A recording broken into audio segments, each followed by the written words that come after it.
오늘 제출한 지금 252는 다 했어요. 읽었어요. 했어요. 다 읽었죠. 친선에 나온 대로, 친선에 나온 대로, 친선에 나온 대로. 헌법재판소에서 실로 믿기 어려운 일이 벌어졌습니다. 문영배가 절친 이미선에게 내뱉은 그 소름 끼치는 한마디. 우리 시나리오대로 다 했다. 그냥 대본 읽었을 뿐이다. 그러자 이미선도 이에 동의하면서 다 했어요? 다 읽었죠라며 동의했는데요. 여러분 이게 무슨 말입니까? 재판이 아니라 연극이었다는 겁니다. 그런데 이 엄청난 발언이 터져나왔음에도 단 하나의 언론사도 이를 보도하지 않았습니다. 그 영상을 직접 보여드리겠습니다. 증거 체부를 하겠습니다. 피청구인 측은 청구인 측이 제출한 갑 73의 1 내지 74의 9 인부를 해 주십시오. 네, 부동의합니다. 예. 73의 1은 공문서로서 증거로 채택합니다. 74의 1 내지 9는 해당 청구인 측은 피청구인 측이 제출한 을 228 내지 을 250의 12 인부해 주십시오. 네, 너무 좀 임박하게 제출하셔서 아직 확인을 못했습니다. 예. 을 228, 을 233의 1 내지 을 238의 1, 을 241의 1 내지 3, 을 242의 1, 3, 을 243의 1, 2, 을 245 내지 247의 3은 해당 일시에 언론 매체에서 그러한 보도가 있었다는 사실을 증명하는 한도 내에서 을 249의 4 내지 을 250의 12도 같은 사실을 증명하는 한도 내에서 증거로 채택합니다. 을 232, 을 238의 2, 을 240의 1, 2는 탄핵 증거로 채택합니다. 을 248의 2는 탄핵 증거로서 채택합니다.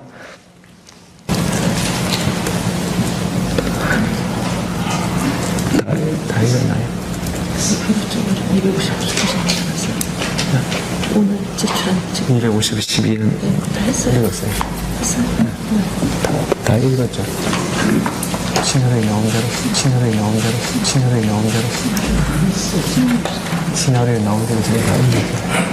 이번 재판에서 벌어진 일은 실로 믿기 어려운 수준입니다. 윤석열 대통령 측에서 제기한 모든 주장과 증거들은 이런 방구 언급조차 없이 완전히 묵살당했습니다. 완전히 무시하고 아예 듣지도 않고 고려하지도 않고 그냥 휴지 조각 취급을 했습니다. 그런데 반대로 민주당 측에서 내놓은 증거들은 기가 막히게 하나도 빠짐없이 전부 인정하며 받아들였습니다. 그러면서 문영배가 하는 말이 다 읽었나요? 라고 물어보자 이미선이 시나리오대로 다 읽었냐고 다시 확인합니다. 문영배와 이미선 이들은 한몸입니다. 여러분 문영배와 이미선의 공통점이 뭔지 아십니까? 이들은 둘 다 문재인이 임명한 자들이고 헌법재판소에 앉을 수 있는 사람들이 아니었습니다. 애초에 자격도 없는 자들이었죠. 그런데 박근혜 대통령께서 헌법재판소 재판관을 새로 임명해야 할 시기에 어이없게도 탄핵 사태가 벌어졌고 그 틈을 타 문재인이가 어부지리로 낙하산을 꽂아버린 겁니다. 여러분 이제 이해가 되십니까? 지금 헌법재판소를 장악하고 있는 이들은 전부 문재인이 심어놓은 꼭두각시들입니다. 한마디로 이들은 헌법재판관이 아니라 문재인의 대리인이자 배후 조종을 받는 로봇들인 겁니다. 이미선과 문영배 정정미의 사건 일치율을 보면 90.5%입니다. 말이 됩니까? 판결이란 것은 독립적이어야 합니다. 각 재판관이 독립적인 법 해석을 바탕으로 판단해야 합니다. 그런데 이들은 무려 90.5%의 판결에서 같은 결론을 내렸습니다. 우연일까요? 절대 아닙니다. 이건 완전히 한몸 한 세트, 한 패거리라는 증거입니다. 정말 기가 막힌 일이 아닐 수 없는데 그냥 로봇 수준입니다. 문영배가 찬성하면 이미선도 찬성, 이미선이 찬성하면 정정미도 찬성, 그냥 세트입니다. 완전히 정해진 각본대로 움직이는 인형들입니다. 그럼 도대체 헌법재판관 자리에 왜 따로따로 앉아 있습니까? 셋이 그냥 하나로 합쳐서 문재인의 대리 판결기계라고 명패나 붙이고 다녀야 하는 것 아닙니까?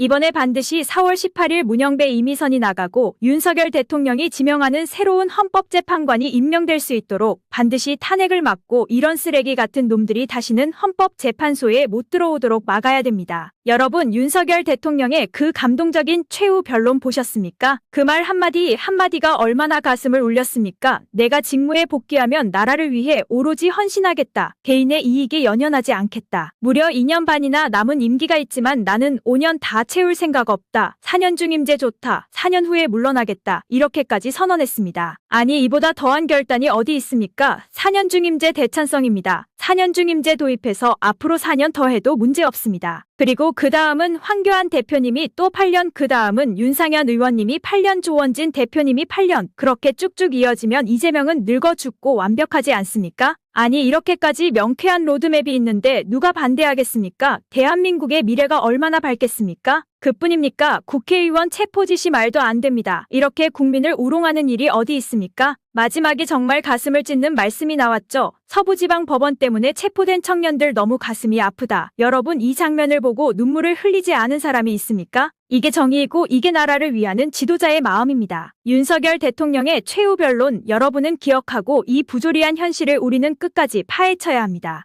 존경하는 재판관 여러분, 그리고 사랑하는 국민 여러분, 작년 12월 3일 비상계엄을 선포한 후 84일이 지났습니다. 12.3 비상계엄 선포는 이 나라가 지금 망국적 위기 상황에 처해 있음을 선언하는 것이고, 주권자인 국민들께서 상황을 직시하고 이를 극복하는 데 함께 나서달라는 절박한 호소입니다. 대통령의 법적 권한인 계엄 선포에 따라 계엄 사무를 하고 질서 유지 업무를 담당한 공직자들이 이러한 내란무리 공작에 의해 지금 고초를 겪고 있는 모습을 보고 있으면 가슴이 찢어지는 것 같습니다. 이분들은 대통령의 법적 권한 행사에 따라 맡은 바 직무를 수행한 것 뿐입니다. 대통령의 자리에서 많은 정보를 가지고 국정을 살피다 보면 당장은 괜찮아 보여도 얼마 뒤면 큰 위기로 닥칠 일들이 대통령의 시야에는 바로 들어옵니다. 서서히 끓는 솥 안의 개구리처럼 눈앞의 현실을 깨닫지 못한 채 벼랑 끝으로 가고 있는 이 나라의 현실이 보였습니다. 북한을 비롯한 외부 주권 침탈 세력들과 우리 사회 내부의 반국가 세력이 연계하여 국가 안보와 계속성을 심각하게 위협하고 있습니다. 당장 2023년 적발된 민주노총 간첩단 사건만 봐도 북의 지령에 따라 총파업하고 미국 대통령 방한 반대, 한미연합훈련 반대, 이태원 참사 반정부 시위 활동 등을 펼쳤습니다. 심지어 북한의 지시에 따라 총선과 대선에 개입한 정황도 드러났습니다. 지난 대선 직후에는 대통령 탄핵의 불씨를 지필하면서 구체적인 행동 지령까지 내려왔습니다. 요즘 세상에 간첩이 어디 있냐고 말하는 분들도 있습니다. 지난 민주당 정권의 입법 강행으로 2024년 1월부터 국정원의 대공수사권이 박탈됐습니다. 간첩이 활개치는 환경이 만들어진 것입니다. 게다가 애써 잡아도 재판이 장기간 방치되는 상황까지 발생하고 있습니다.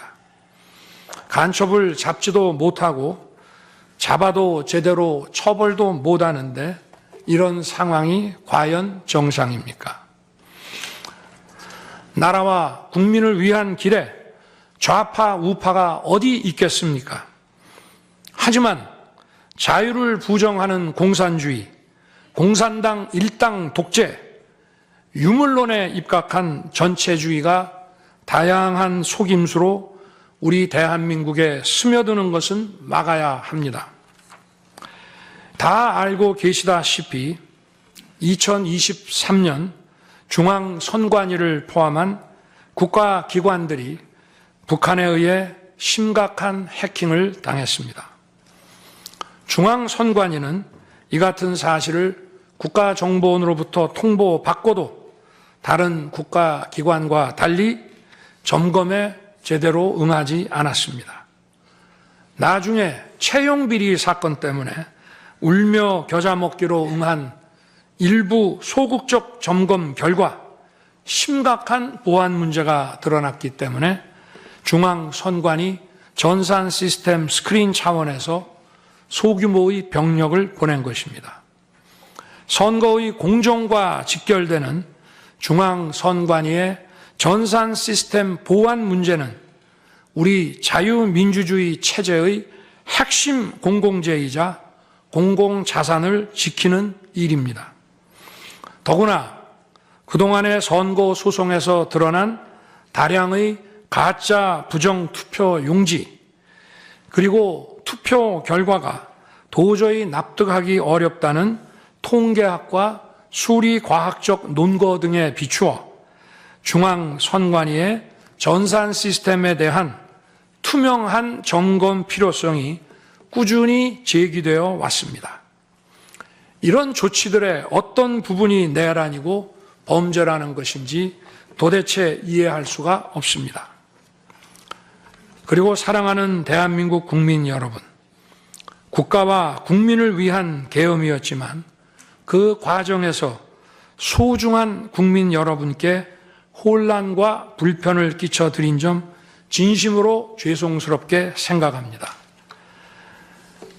저의 구속 과정에서 벌어진 일들로 어려운 상황에 처한 청년들도 있습니다. 옳고 그름에 앞서서 너무나 마음이 아프고 미안합니다.